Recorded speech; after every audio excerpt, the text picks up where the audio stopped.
Hello everyone, कैसे हैं आप सब लोग। वेलकम टू जेआरएफ अड्डा। आज ये सब लोग फटाफट फिर शुरू करते हैं आज का सेशन। मेरा नाम वर्षा गौर है, मैं आपकी पब्लिक एडमिनिस्ट्रेशन की एजुकेटर हूँ। करंटली ये मेरी कुछ क्वालिफिकेशंस हैं and I am a PhD scholar. इसी के साथ बिल्कुल जिन बच्चों ने अभी तक फ्री कंटेंट को एक्सेस नहीं करा है, जेआरएफ अड्डा की एप्लीकेशन को डाउनलोड कर लीजिए। क्लासेस आपको मिल जाती हैं, क्विजेज आपको मिल जाती हैं, फ्री टेस्ट यहाँ पर कंडक्ट हो रहे हैं, स्टडी मटेरियल आपको यहाँ पर मिल रहा है। तो इम्पॉर्टेंट है ये सभी आप बच्चों के लिए कि आप जेआरएफ अड्डा की एप्लीकेशन को जो है डाउनलोड करके सभी स्टडी मटेरियल एक्सेस कीजिए। साथ ही एटम 2.0 बैच जो है हमारा चल रहा है पब्लिक एडमिनिस्ट्रेशन का। Paper 1 plus paper 2 public administration पढ़ने के लिए आपको टेस्ट सीरीज यहाँ पर मिलेगी, पेपर 1 प्लस पेपर 2 की हैंडबुक मिलेगी, पेपर 1 प्लस पेपर 2 की, और क्रैश कोर्स आपको जो है यहाँ पर मिलेगा 13,999 में। ये पूरा का पूरा आपको पैकेज मिल रहा है जो आपकी प्रिपरेशन को बूस्टअप करेगा, और एकमात्र इसके सहारे आप जो है आराम से अपना एग्जाम जो है बढ़िया तरीके से निकाल सकते हैं। ठीक है, तो ये हमारा है course public administration plus paper 1 का।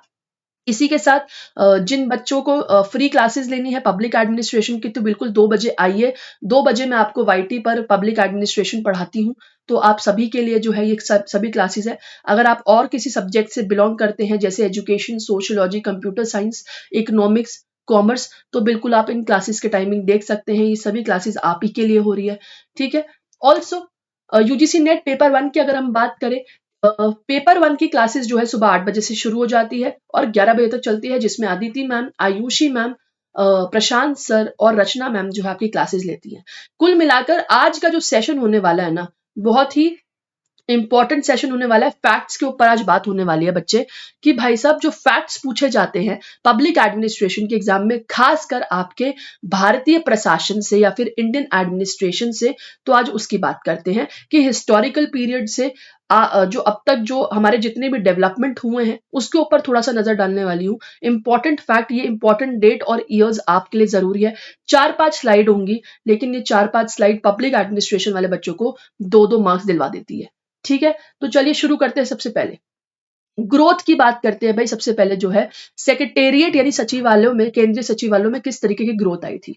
तो 1843 के अंदर गवर्नर जनरल ऑफ इंडिया जो थे, उन्होंने सेपरेट कर दिया था सेक्रेटेरिएट को।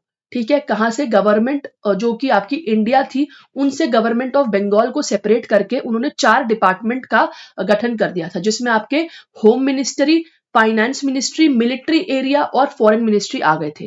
तो ये 4 पार्ट आपके सेंट्रल सेक्रेटेरिएट के अंदर आ गए थे शुरुआत में, जब आपके गवर्नर जनरल ऑफ इंडिया ने सेपरेट कर दिया था सचिवालयों को बंगाल सरकार से।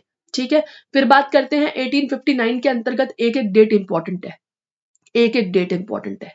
1859 के अंदर पोर्टफोलियो सिस्टम लाया गया लॉर्ड कैनिंग के द्वारा। पोर्टफोलियो सिस्टम क्या होता है बच्चे? जैसे आज आप देखते हो ना कि कोई मिनिस्टर को कोई मिनिस्ट्री मिल जाती है, जैसे मान लो गृह मंत्रालय को गृह मंत्रालय मिल रही है किसी मिनिस्टर को, मिलिट्री डिफेंस मिल रही है किसी मिनिस्टर को, तो वो क्या है? वो पोर्टफोलियो, मतलब कि कौन सा मिनिस्टर किस तरीके का काम करेगा ना।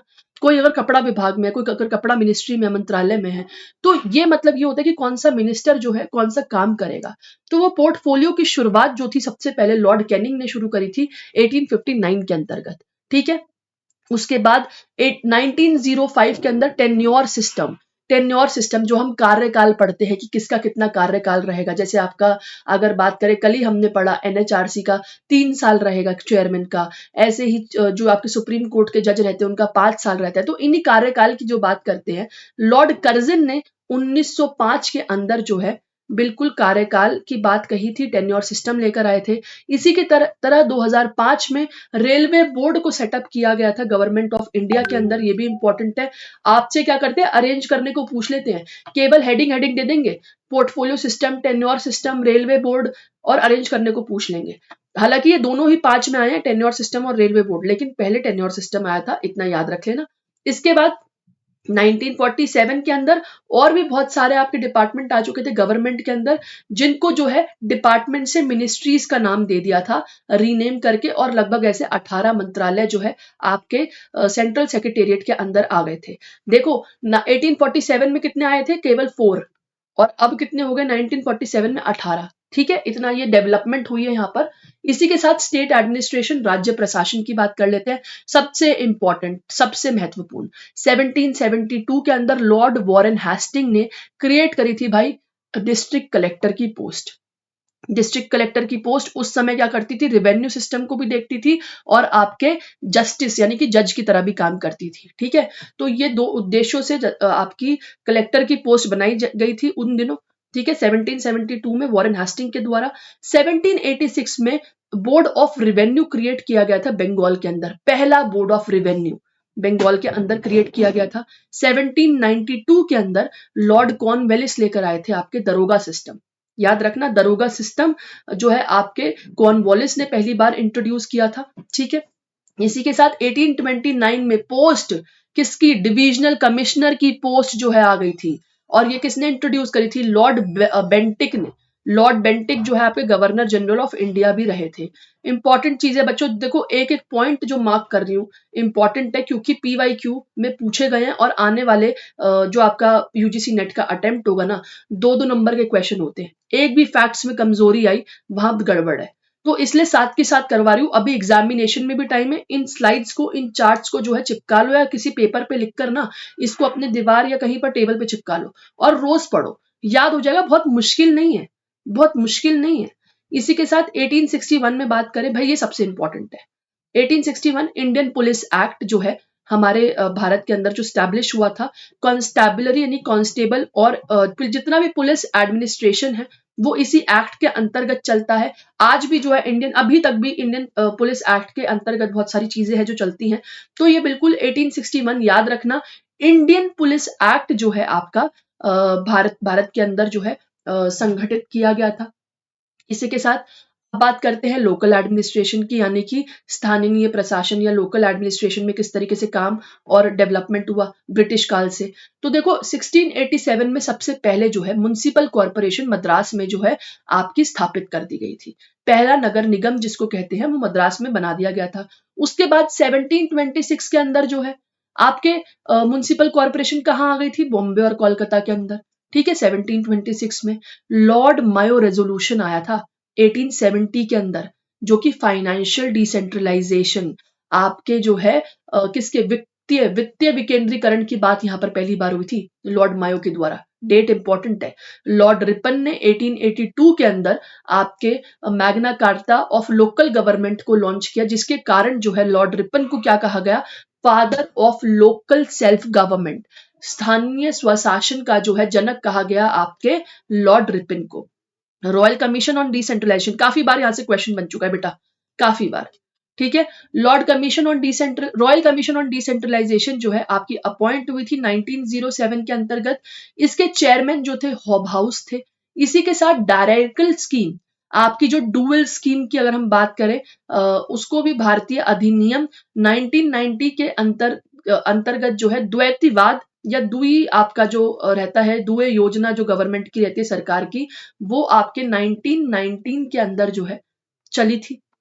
ठीक है, और 1924 में कंटोनमेंट एक्ट लेकर आए थे कौन, सेंट्रल लेजिस्लेचर, सेंटर के द्वारा छावनी अधिनियम आया गया था 1924 में।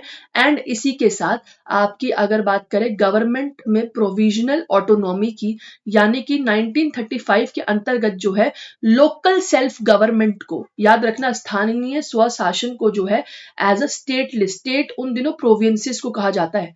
ठीक है, प्रोविंसेस को कहा जाता था, तो उसके अंदर एज अ सब्जेक्ट जो है इसको डाल दिया था। ये चीजें जो है यहाँ पर समझने की, एक एक फैक्ट इंपॉर्टेंट है, एक एक पॉइंट इंपॉर्टेंट है।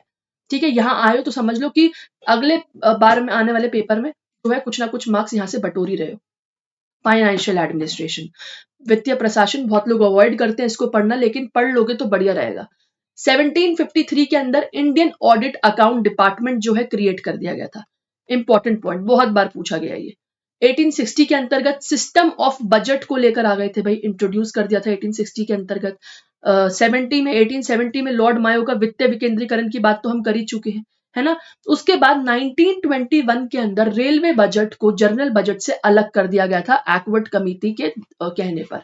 ठीक है, इसके बाद जो है 2017-18 में ये दोबारा मर्ज हुआ लगभग 92 ईयर्स के बाद। अभी अभी हमारे भारतवर्ष में एक ही बजट है, अलग अलग बजट नहीं है। सिंगल बजट सिस्टम जो है हमारे भारत के अंदर अब चल रहा है, ठीक है। लेकिन 2017 तक वो भी नहीं था, डबल चलता था, रेलवे अलग होता था और जनरल अलग होता था, ठीक है।